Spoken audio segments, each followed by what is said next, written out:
एक उत्सुक, चंचल और जिज्ञासा से भरी देश की बेटी जो कुछ नया जानना चाहती है।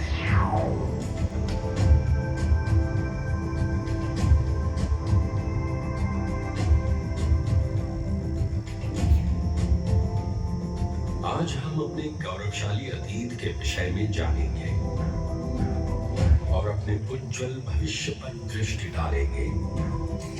तो चलिए मेरे साथ इस यात्रा पर। प्रस्तुत है नव्या की उड़ान, भारत का निर्माण।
कमाल की चीज पढ़ाई।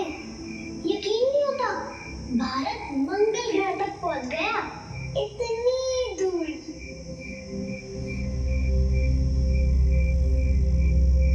नव्या, नव्या, आप कौन हैं?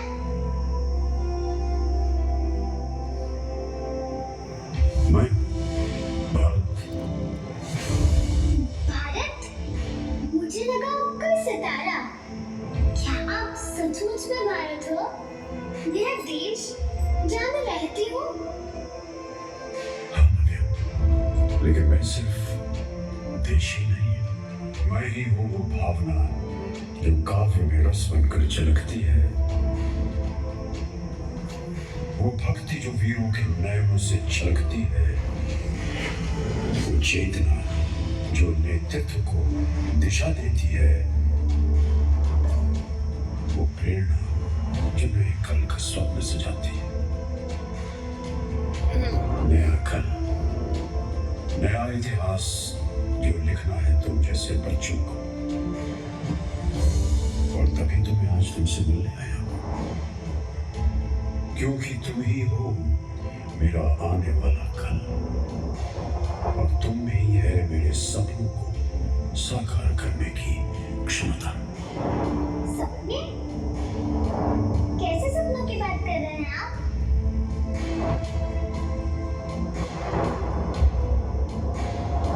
तुमने मंगल ग्रह की बात की थी ना, वो हमारा एक सपना ही तो था। अंतरिक्ष का, विस्तार का, संचार का,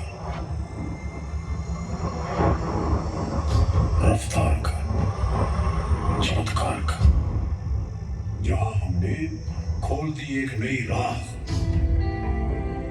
जिस पर चलकर तुम जैसे बच्चे अपने सपनों को सच्चाई में बदल सको। कैसे कैसे? और बताइए ना। बताता हूँ और दिखाता भी हूँ। आओ मेरे साथ, तुम्हें दारू की कहानी सुनाता हूँ। रुको रुको, मैं आपके पीछे आ रही हूँ।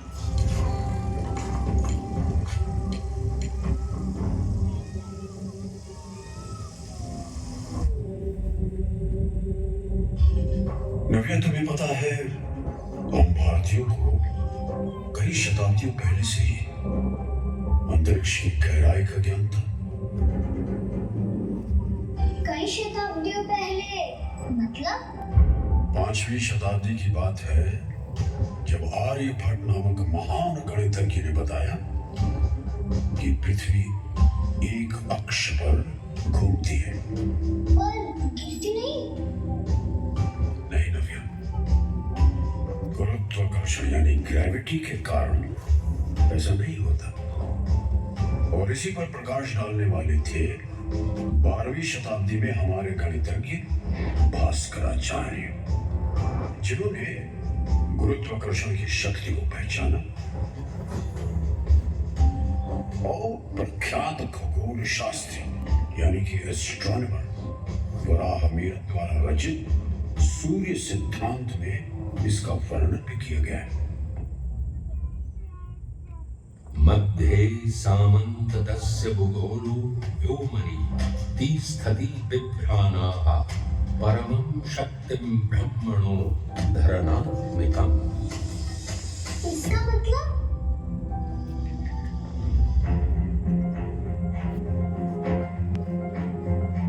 अब मैं तुम्हें समझाऊं तो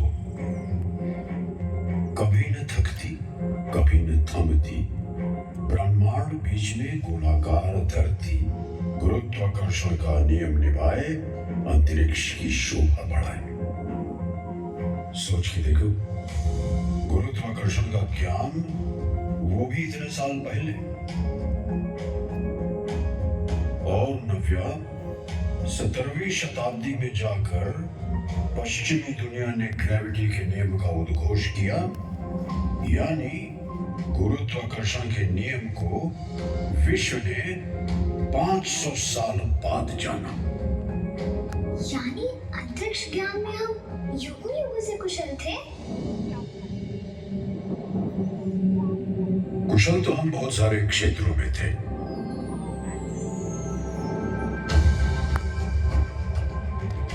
शून्य यानी जीरो और दशमलव यानी डेसिमल सिस्टम के जन्मदाता तो हम ही हैं नव्या।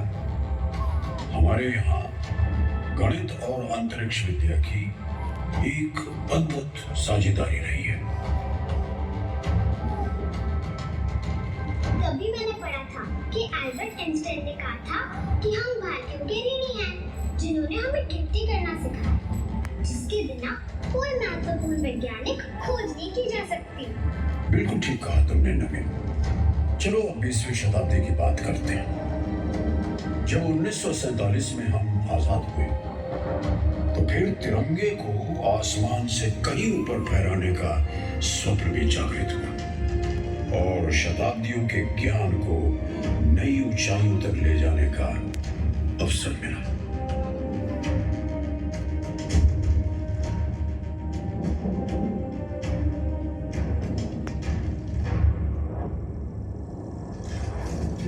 मुझे याद है कि 60 का दशक था।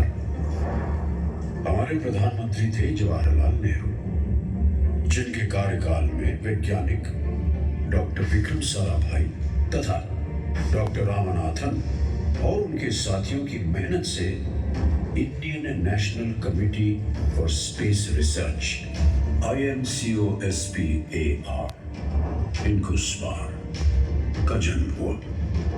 इनकोस्पार? हाँ, जिसका बाद में नाम पड़ा इसरो। इसरो का नाम तो मैंने भी सुना है। जरूर सुना होगा तुमने।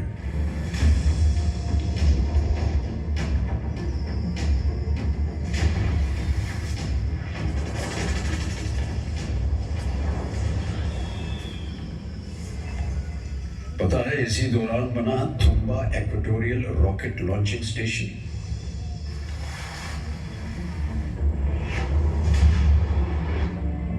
और 1963 में यहीं से पहला साउंडिंग रॉकेट प्रमोचित यानी लॉन्च हुआ, यानी वो रॉकेट जिसके उपयोग से उपग्रहों को लॉन्च करने में मदद मिली।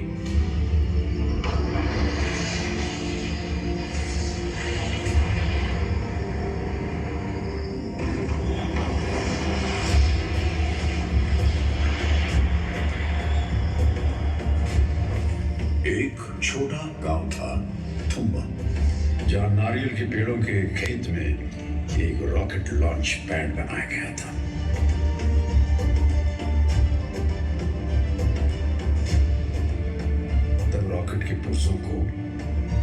वैज्ञानिकों द्वारा साइकिल पर एक स्थान से दूसरे स्थान तक ले जाया गया।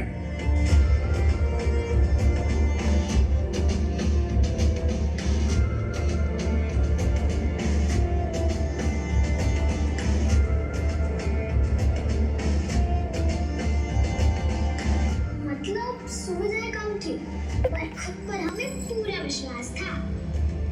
ये तो मैं समझ गई कि ये वैज्ञानिकों के लिए बहुत ही गर्व का विषय था, पर हम इस सब से कैसे जुड़े?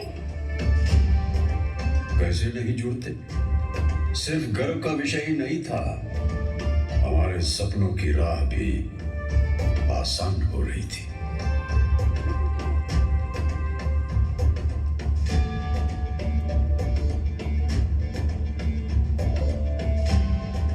आसमान और किसान के बीच एक रिश्ता जुड़ रहा था।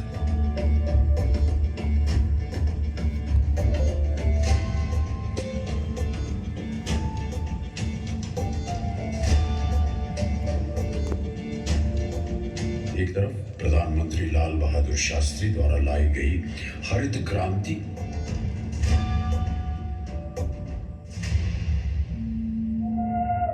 और दूसरी ओर आसमान के माध्यम से किसानों को मिल रही अमूल्य जानकारी टीवी कार्यक्रम कृषि दर्शन से, जिससे देश के विकास में किसानों की भागीदारी और बढ़ गई।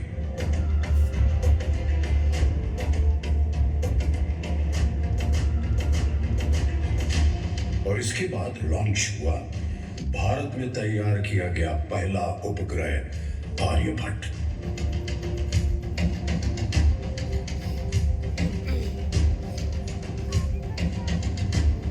वही महान गणितज्ञ आर्यभट्ट जिनकी बात हमने पहले भी की थी। हाँ, बिल्कुल।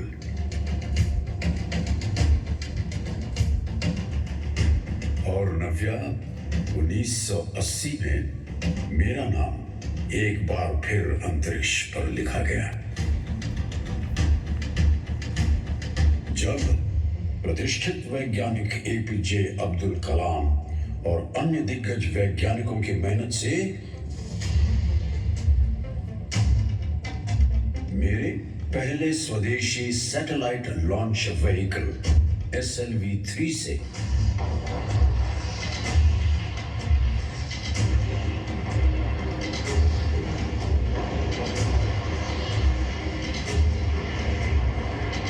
रोहिणी उपग्रह पर नियर अर्थ ऑर्बिट में सफलतापूर्वक अंतरिक्ष यानी इंजेक्ट किया गया।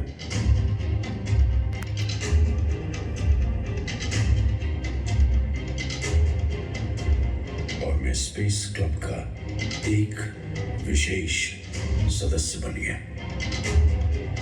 फिर 1984 में आया वो पल जिसने पूरे देश को मंत्र मुक्त कर दिया। क्वार्टर लीडर राकेश शर्मा, सारे राष्ट्र का ध्यान आपके तरफ है और हम सब आपको बधाई देते हैं।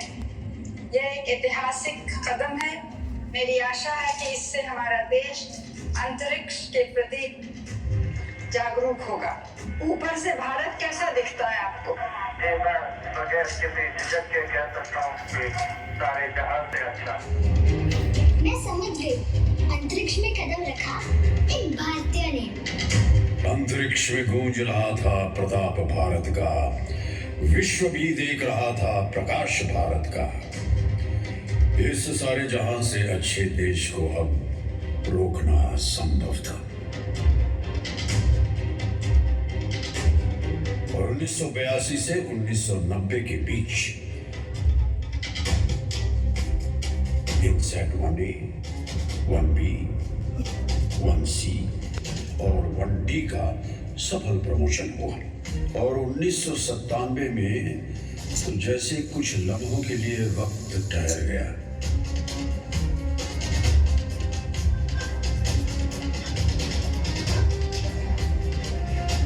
जब तुम्हारी ही जैसी एक बेटी ने स्पेस शटल कोलंबिया में उड़ान भरी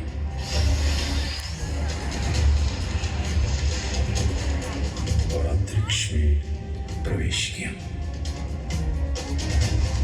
आज भी हमारे दिलों में कल्पना चावला की निष्ठा, मेहनत और समर्पण की यादें बसी हुई है। मतलब मैं भी एस्ट्रोनॉट बन सकती हूँ? हाँ, एस्ट्रोनॉट भी बन सकती हो और चांद पर भी जा सकती हो।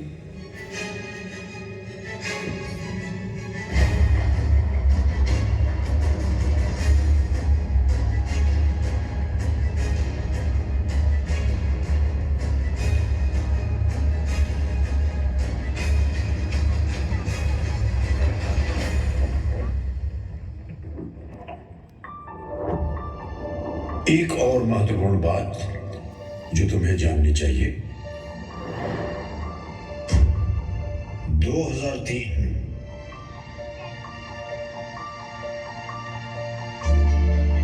स्वतंत्रता दिवस के दिन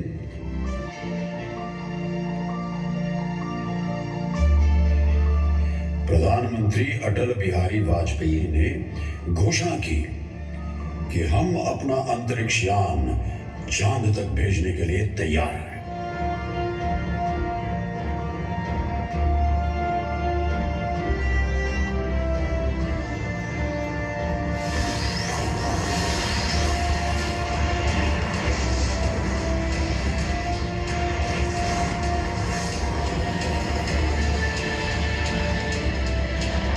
मतलब अब यान भी हमारा था?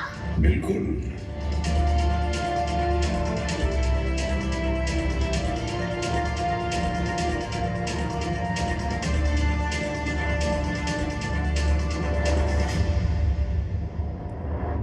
और 2008 अक्टूबर में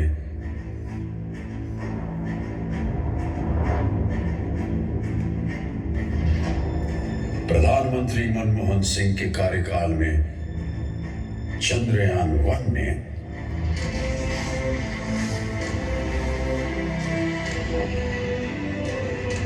चांद पर देश का झंडा फहरा दिया।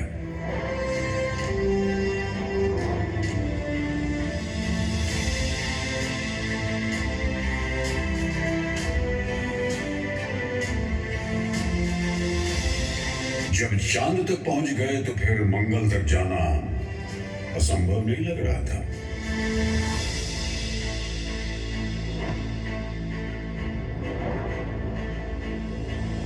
हाँ वही तो, टीचर ने मंगलयान के विषय में बताया था। आपके आने से पहले मैं उसी के बारे में सोच रही थी। नव्या, मैं दुनिया का वो देश हूं जिसने पहले ही प्रयास में मंगली कक्षा में सफलतापूर्वक प्रवेश किया। मंगल तक पहुंचने वाला मैं दुनिया का चौथा देश था।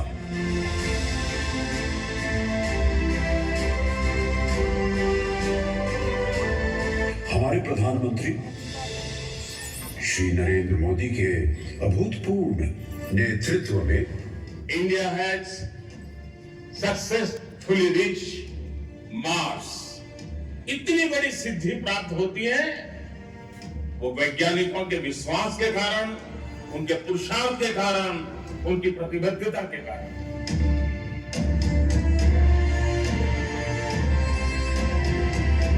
अंतरिक्षी उड़ान ने एक अलग ही रफ्तार पकड़ी है। मंगलयान भी वास्तव में मेक इन इंडिया की भावना को ही साकार करता है। पता है नव्या, 2017 में PSLV के जरिए हमने एक बार में 104 उपग्रह लॉन्च किए।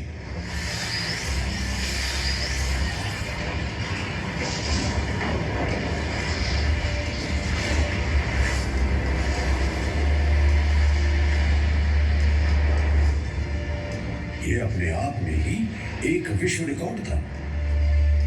इस बात से मुझे गर्व होता है कि इनमें से 101 उपग्रह विदेशी थे जिन्होंने हमारी तकनीकी क्षमताओं पर भरोसा किया। कितना कुछ किया है हमने। ये तो बस शुरुआत है। आने वाले दिनों में उड़ान भरेंगे मंगलयान 2, गगनयान और भी कई प्रयास।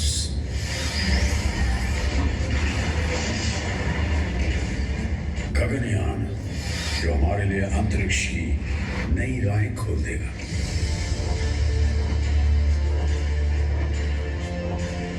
आज मैं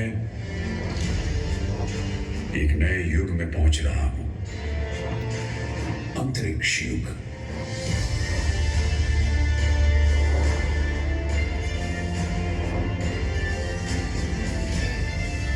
आज हम अंतरिक्ष निर्माण केंद्र के रूप में आत्मनिर्भर बन गए हैं।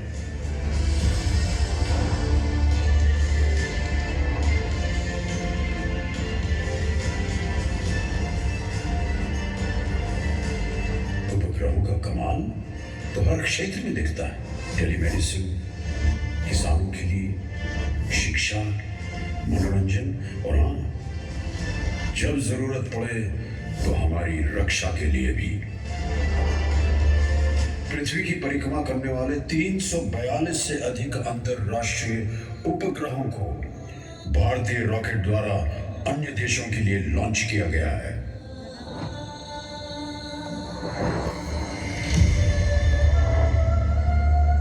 और नव्या, अब तो हम सूरज तक पहुंचने वाले हैं आदित्य L1 मिशन के जरिए।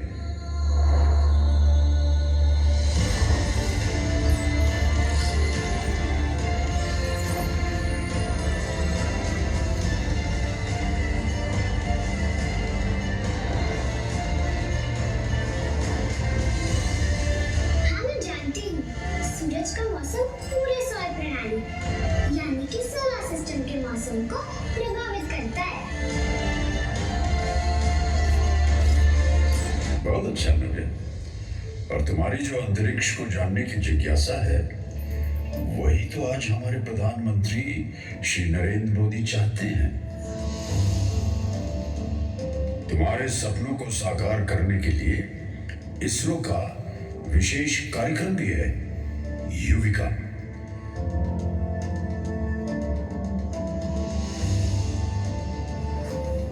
जहां स्कूली बच्चों को अंतरिक्ष विज्ञान पढ़ाया जाता है।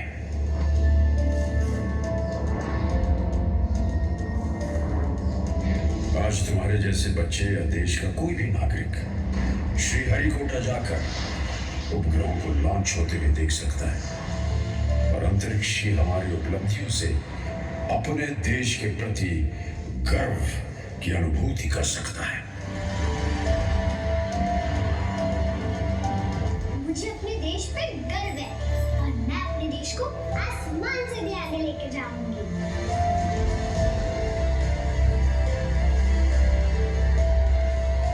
बिल्कुल नव्या, तुम ही तो हो मेरा आने वाला कल और तुम ही लहराओगी अंतरिक्ष में हमारा तिरंगा और भी ऊंचा।